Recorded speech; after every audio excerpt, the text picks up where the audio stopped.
Hey, my name's Kevin Kim. I'm 19 years old. I grew up in Warren Springs, and I think a lot of kids with me and my friends that grew up in Warren Springs, the cool thing about it was that we all live walking distance to each other,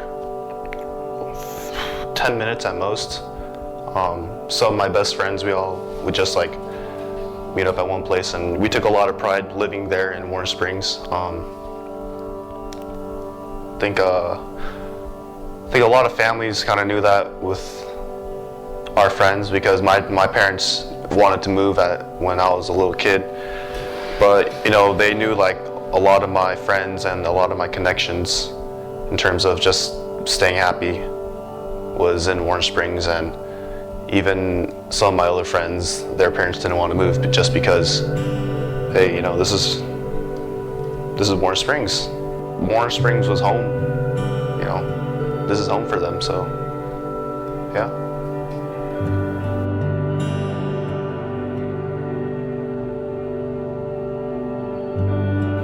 Warren Springs was big on baseball. Warren Springs Little League, whether you're good or bad at it, you just played, and it was just fun. I made a lot of friends through baseball.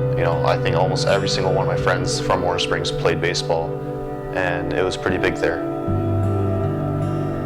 My dad smoked a lot. Typical Korean. Smoked a lot, drank a lot. As a kid, like we'd always tell him, like, oh, don't do that, don't do this. Like you're gonna get sick, Dad. You're gonna get sick. And then like, for some reason, I was just saying it, just to say it. Like not in my mind would I ever think like something bad would happen to him.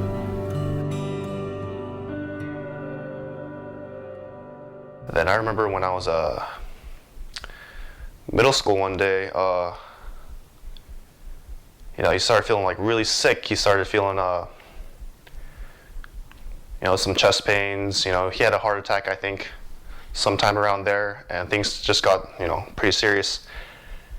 And so we took him to the doctors, and he got his scans and stuff. And I remember a week later, my sister got a call from the hospital.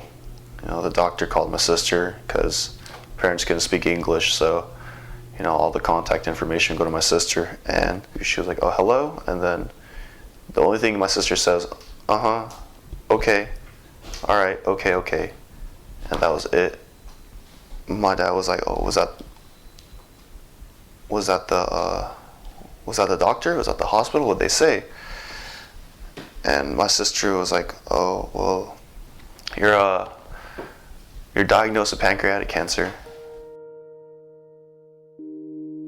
This is the first time when I've seen any face go blank. People talk about that. It was weird to see such a shocking look on my dad's face at that moment. And I don't know what was going on in my dad's head. Kind of all talked to us together, brought us together that night, and then he said, hey, I have cancer, but that doesn't mean anything. Let's win this as a family, because we're a family, and that's what families do.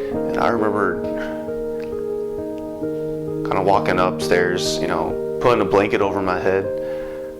I was 12 at the time. I think I was 13.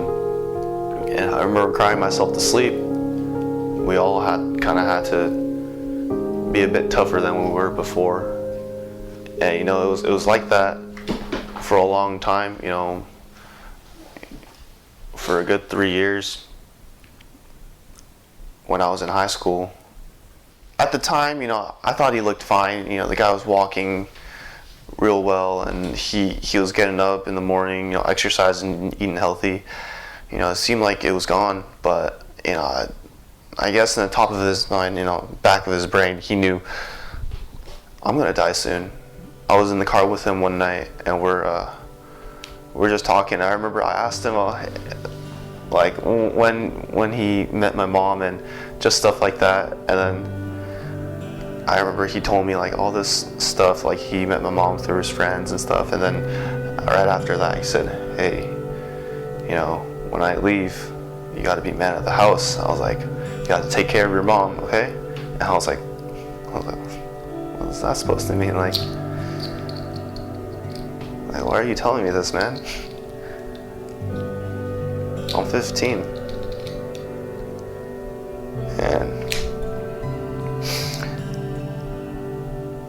you know, like he just said, I remember he told me, like, just listen to me, like, don't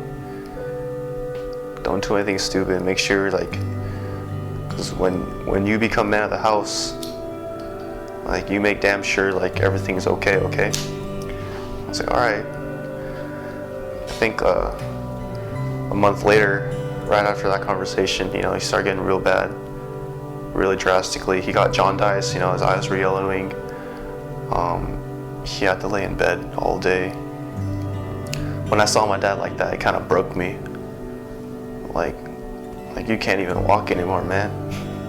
Like, what happened? I remember,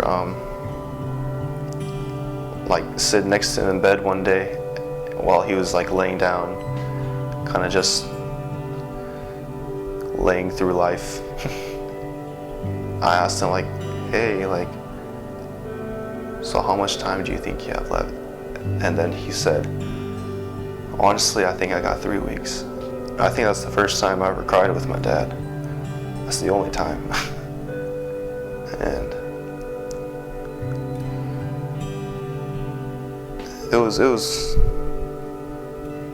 it hurt a lot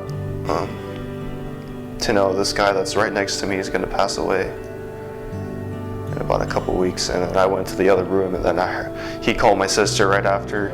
My dad just, you know, kind of just opened up, like, I miss you so much. You know, and that's a tough feeling. School kept me happy in some way. At the same time, I hated school, but, you know, all my friends were there, so the best friends anyone can ask for. So, you know, I wasn't alone in this fight. My family wasn't alone, so it was real nice to have. But, you know, eventually, you know, my dad left, and I remember coming home. You know, coming home, I went out that day, came back home, and my mom told me, Kevin, your dad's gone now. I was like, what? What do you mean he's gone? Like, she said, Kevin, he's gone. I got really mad at my dad. I got mad at a dead guy. I remember sitting on my bed, you know, crying and just yelling to myself, you know, in my head, like, you know, why do you leave when we need you the most, man?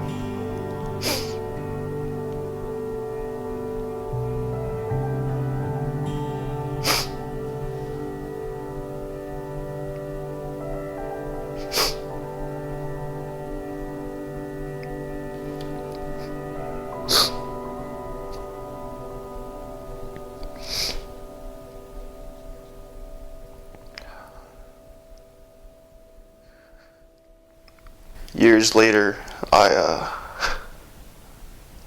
found out what a family was. He probably taught me the best lesson any dad can teach their kids, and it's how to love a family, and how to appreciate your family. Everyone's got their own thing, and the way I saw it was, I'm not going to compare losing a dad to losing a mom. And right now, I never know what's going to feel like to lose a mom, because that's a totally different thing. And so when someone loses something in life, you know, I just want to be there.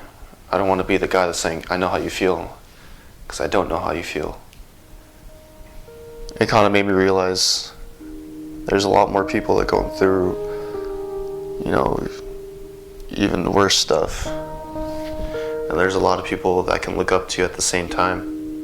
And so, you know, look your best every day. Just smile.